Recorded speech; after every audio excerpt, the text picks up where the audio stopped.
name's Jen Vivian. I'm a level 2 QHHT practitioner, and today I'm going to share some stories about how one of my clients today went into her session and explored a world where she was an ET.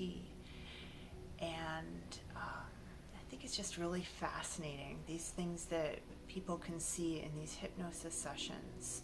And QHHT really conveys a lot of interesting messages, not just from the stories and the lives that people see through their sessions, but also when we reach the higher self, we have some really incredible conversations, and clients go home with a really renewed sense of clarity, of purpose, and sometimes a sense of self-worth that was missing if that was necessary.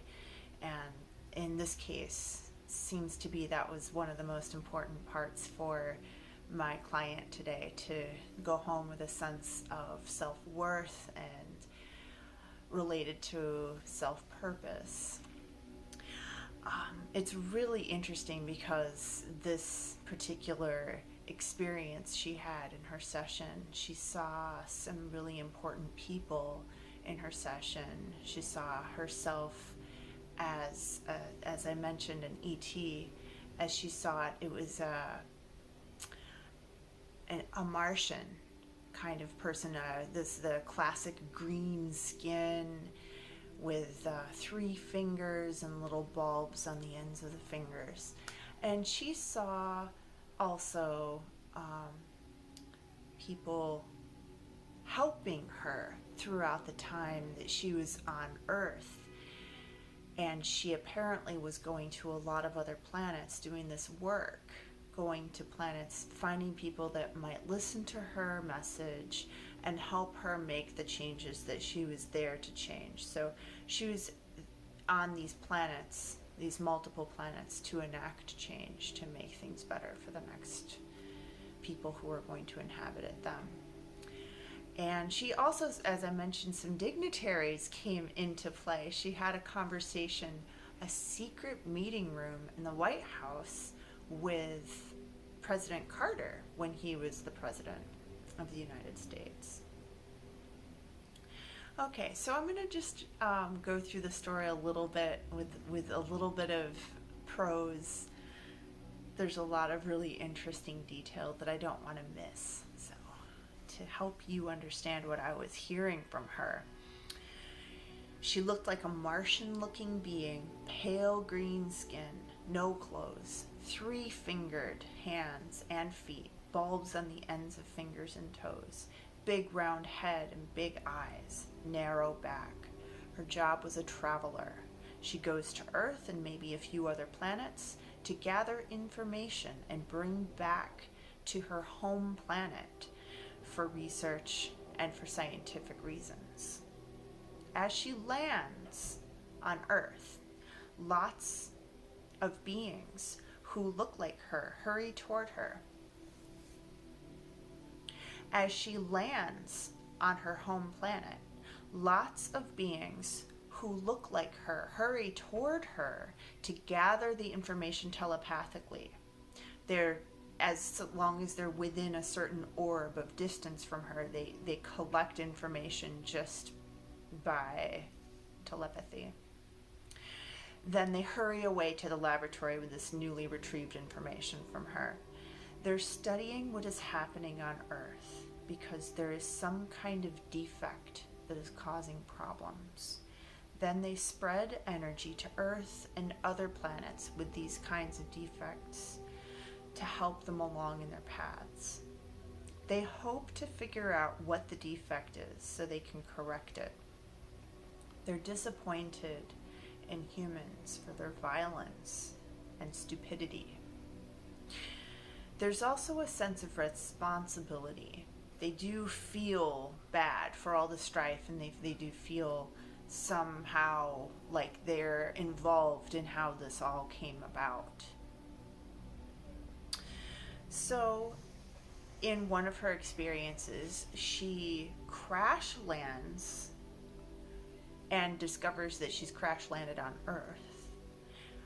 Then she's looking around and she sees a person coming to her, and this person is on a camel. It looks like maybe it could be the Sahara Desert. In any case, it's very dry where she is and desert-esque. This person, who's a human, seems to be very calm around her, and she's in her skin, her green skin, her Martian look. But so he was calm. He had brown skin, dark eyes, big nose, curious and friendly, and seemed to be expecting her to arrive in the way that she was presenting. It seemed like he had clairvoyance. He takes this person, her, to his home. So they're sitting in the kitchen, and he's with his wife and young child, and she gets enveloped into the family, and everyone is curious and friendly and very welcoming. They take care of this visitor, and they're happy for the visitor. They're happy to have the visitor. They cook food over a fire, something like hummus or baba ganoush, something like that.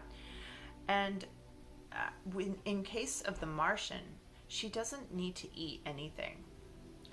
But as a matter of courtesy and respect, when she sees the food and when she's with them, she does eat with them.